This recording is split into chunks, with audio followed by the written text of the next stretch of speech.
C'est d'habitude une période où Disneyland Paris grouille de monde. Si le parc espérait rouvrir pour les vacances, il vient d'annoncer qu'il restera fermé jusqu'au 12 février. Cela a bien sûr des conséquences pour l'emploi dans le parc et alentour. Léa Dermidjian.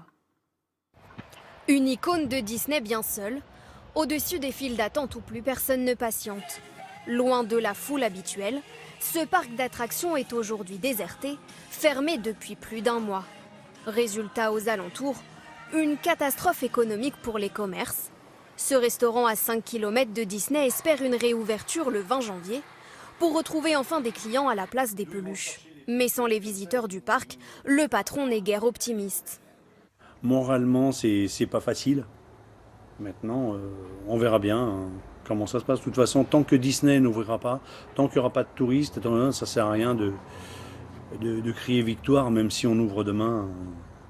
Dans cet hôtel, même constat, plus de touristes depuis plusieurs mois et très peu de clients français.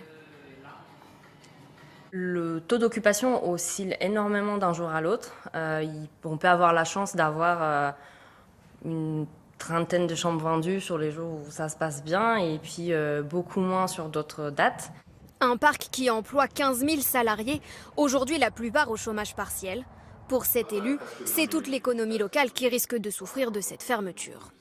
Disney a un impact chez nous qui est très important, puisqu'en fait c'est le moteur, c'est un peu comme la locomotive du secteur.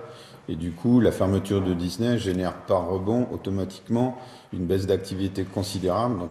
La direction prévoit toujours de rouvrir à la mi-février, essentiel pour près de 60 000 personnes qui travaillent directement ou indirectement pour le parc.